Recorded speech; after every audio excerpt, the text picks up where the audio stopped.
Have you ever nailed your composition only to get a photo that's too bright or way too dark?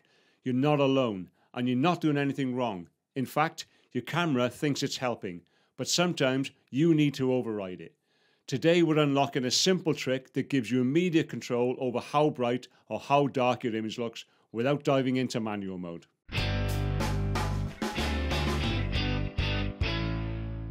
I've been teaching photographers for years, and if there's one feature most people overlook, it's exposure compensation. This one setting solves so many frustrations, especially when you're shooting in aperture priority or shutter priority. Even in auto mode, your camera will always aim for a neutral grey exposure, whether you're shooting a snowy mountain or a black Labrador on a dark sofa. It treats everything like it's mid-tone, and that's the root of the problem. Exposure compensation is a way we can fix it. And if this is something you're into, be sure to grab my ebook, totally free when you sign up for my newsletter. The link is there for you in the description. So here's what we're going to cover today. What exposure compensation actually is and how it works behind the scenes. When you should be using it and when not to. How to apply it on most cameras. And a real-world analogy to make it click. Let's break it down in simple terms. Your camera uses a light meter to judge how bright or how dark a scene is. That meter is designed to expose for middle grey, about 18% brightness. Why? Because that's a predictable average that works most of the time, but not always. So what happens when your scene isn't average? A bright beach, the camera darkens it too much. A night scene, the camera overcompensates and brightens it unnaturally. A backlit scenario, your subject turns into a silhouette. And this is where exposure compensation comes in. It tells the camera, hey, I know you think this is too bright, but I want it even brighter, or vice versa. And it works without switching to manual mode if that's your choice. You would use exposure compensation when your subject doesn't match what the camera thinks is average.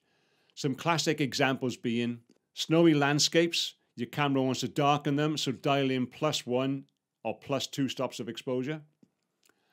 Backlit portraits, to brighten your subject, +1 to +1.5 added stops of light usually helps. With nighttime scenes or concerts, your camera tries to brighten them, so you would then dial in -1 or -2 stops of exposure.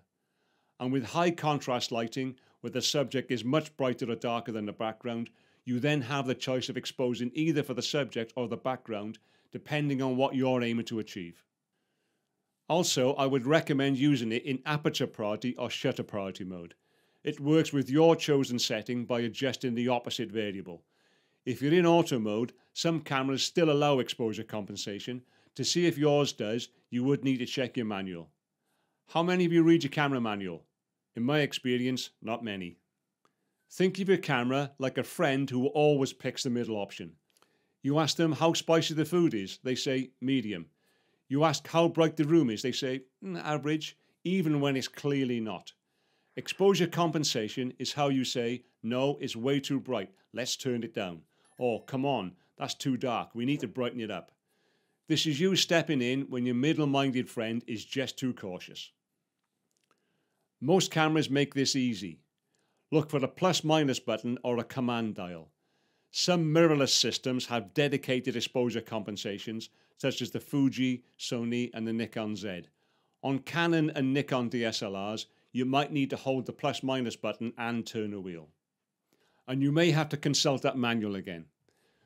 You usually see a scale from -3 to +3 stops, sometimes in third stop increments. +1 equals 1 stop brighter. -1 equals 1 stop darker. Check the live preview or the histogram to see how the changes you make affect the image. And here's a little trick that works wonders. Set it before you shoot based on the scene and tweak it from there. Be sure to watch your image, not just your meter though. And for those of you still with me, here's a bonus tip. Would you like to know how to test exposure compensation before shooting? Of course you would. Switch to live view mode on DSLRs or simply look through the electronic viewfinder if you're on a mirrorless camera. As you dial the exposure compensation up or down, you'll see the image get brighter or darker in real time. And this is great for training your eye. You'll start to recognize when a scene needs exposure compensation even before you raise your camera. Also, You could bracket a few versions if you're unsure. Try 0, +1 stop and -1 stop of compensation, and then compare them later to see what worked best. Your camera aims for average. Exposure compensation is how you aim for accurate. You now have the power to override the guesswork and shoot the scene you see, not what the camera thinks it sees. If this helped you feel more confident about exposure compensation, or if you learned something new, make sure to hit like and subscribe. Your support really does mean a lot. And don't forget to download your free ebook below. It's a simple way to build your confidence behind the camera. And if you want to keep building your skills, why not check this one out next? And I'd love to know, what's the most frustrating exposure mistake you've made, and did you figure out what caused it? Share your story in the comments, I read every one. Thanks for watching, take care, and I'll see you in the next video.